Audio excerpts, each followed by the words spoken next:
avocado-shaped and sings Waltzing Matilda. No. Alright, must be a feed it avocado. Well, we have avocado. It's our rations that have avocado in them. You bait the trap with avocado from your sandwich. Avocado was never high on your list of favorite foods anyway. The trap starts working. You've caught an Antwerp. It's simply amazing.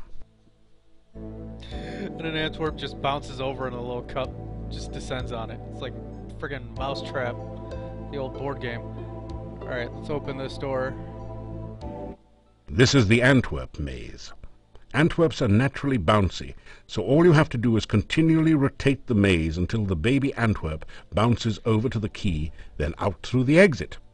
Alright, now again, with the skill bar down, this is a lot easier. Usually there's traps and things of that nature.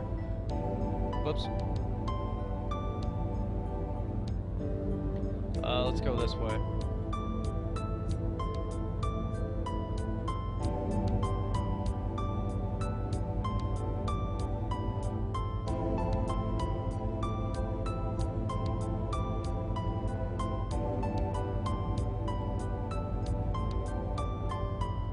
Now we have the key, now we just have to lead him to the exit.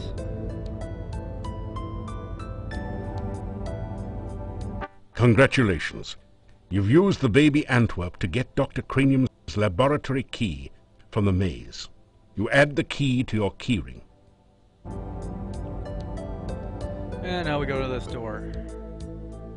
Yes, that statue right here did chew bubble gum and blow a bubble and then get blown into his face. Or burst into his face. And again, here's another puzzle that if you have the skill turned up, it takes a while because there's more pieces and things of that nature. Let's see, you go there. There we go. Great! You've managed to find Dr. Cranium's keyhole and open the door. You pass through into Dr. Cranium's private laboratory.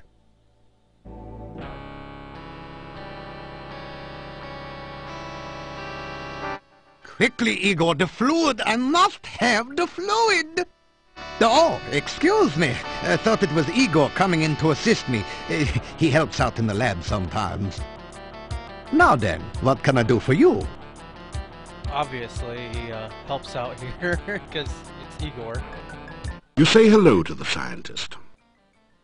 Welcome to my laboratory. You must have more than the usual intelligence and perseverance to have made it in here. You introduce yourself to Dr. Cranium and tell him a little about your adventures.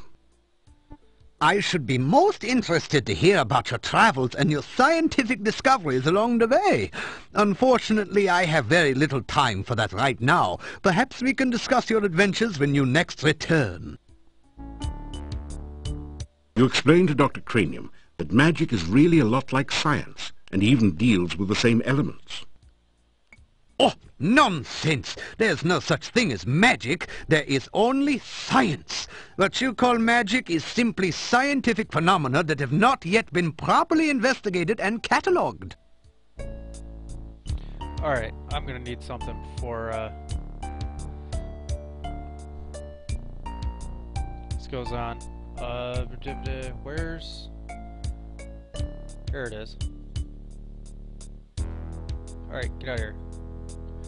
Alright, so for this game, there is a a piracy thing to keep you from pirating things, but yeah, of course you can find the codes somewhere online to get through everything. And this is everything that it could possibly be when I go through talking with him to get past all that. Of course, everything that he offers with the skill level low. Thanks, phone. You don't really need. You can get them elsewhere. Well, you can get one thing elsewhere anyway. My name is Dr. Cranium. I am Moldavia's chief scientist and a certified genius. Some call me mad, but I much prefer Dr. Cranium. Ah, yes, science. I'm glad you asked. Science is the process of systematically increasing our knowledge of the world through observation and experiment. Unfortunately, some of the townspeople here seem to have no concept of the wonders of science. Some of them even claim my little inventions are magical. Such poppycock. There's no such thing as magic. Still, the townspeople insisted that I should be able to use my magic to cure wounds and sickness. I told them that I am a scientist, not a doctor, but they wouldn't listen. I had little choice but to concoct some simple elixirs. They were childishly pleased. Science is really so simple once you understand it.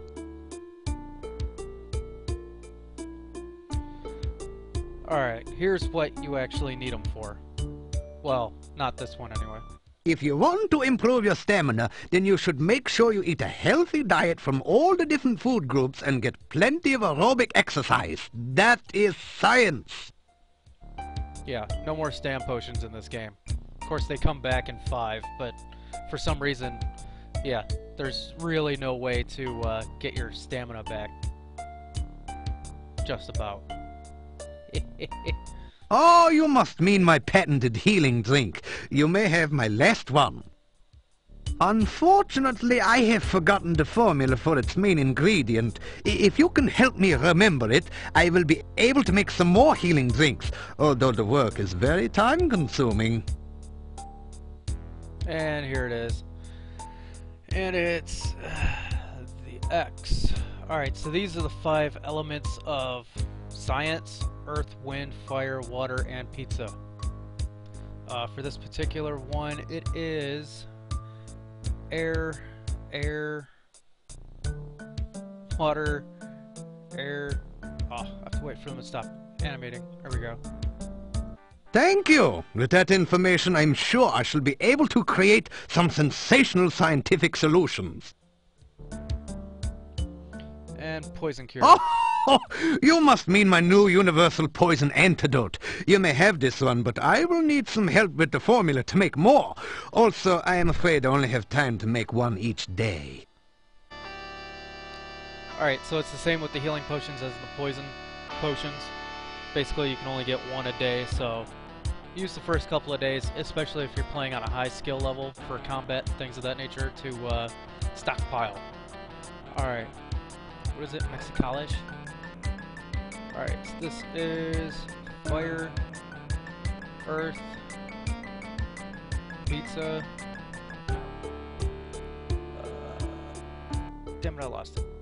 There you are. Fire, pizza. Thank you. With that information, I'm sure I shall be able to create some sensational scientific solutions. Yeah, you better. Let's see. We can get empty You ask flasks. Dr. Cranium if he can spare an empty flask for specimen collection. Of course, of course.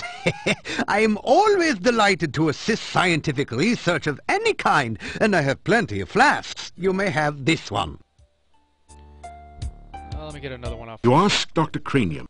Of course.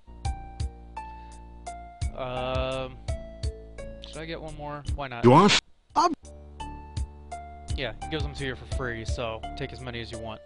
Experiments are the meat and drink of science. First, you must come up with a hypothesis based on your understanding of the scientific elements. Then perform an experiment to test the hypothesis.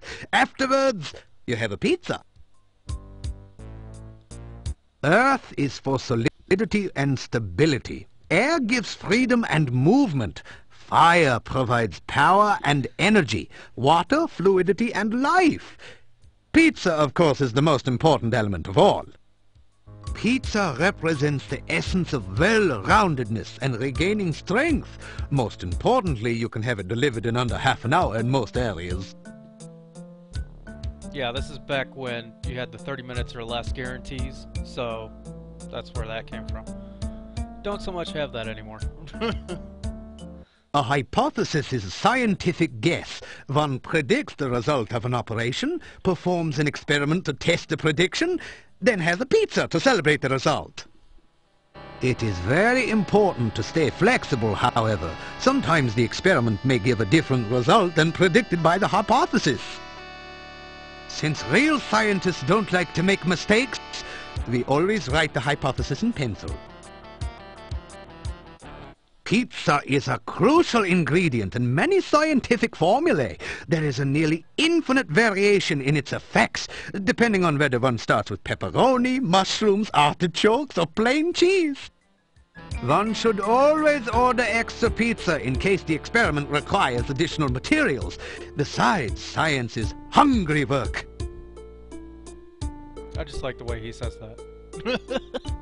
Let's see, talk about magic. There is, of course, no such thing as magic. There is only science. Still, you would be amazed at how gullible some people are. Just the other day, someone gave me this scroll saying it was a magical spell. Can you believe that? It is purest poppycock. Nothing on here makes any sense whatsoever. Here, you may have this as a reminder that magic is a figment of fevered imagination. Only science is real. Obviously, Dr. Cranium needs to take a correspondence course from the famous wizard school. As you read the scroll, you find that you have learned the incantations and gestures with which to cast a glide spell. Then the scroll vanishes. There, you see, it was not even a very good piece of parchment. Fell right apart. Igor is the gravedigger and tombstone carver.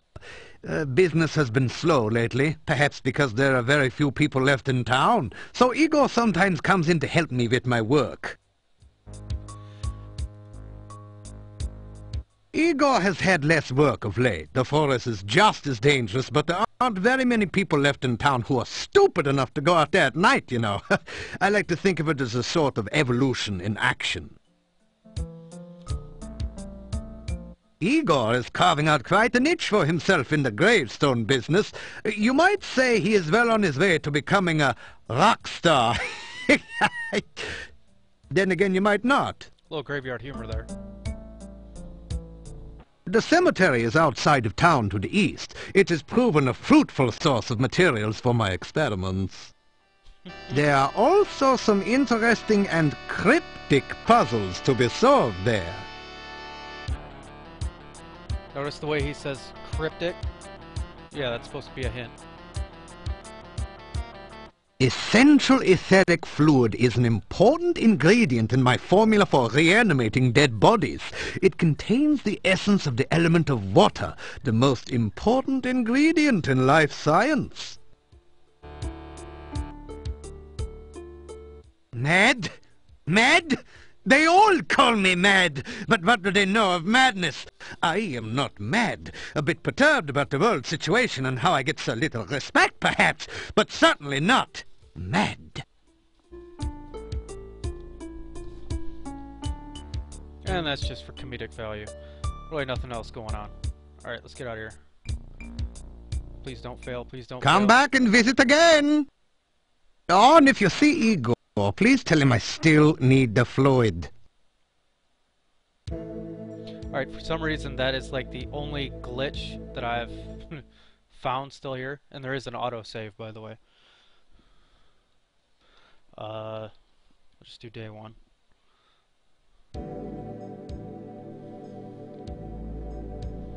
But for some reason, like, the only time it's ever really crashed on me was with all the patches and everything. Well, except for one that I had to take out because it glitches elsewhere. Yeah. Exiting the laboratory, for some reason, glitches out the game at times. Alright, so we've pretty much done everything for day one. Let's go over to the inn.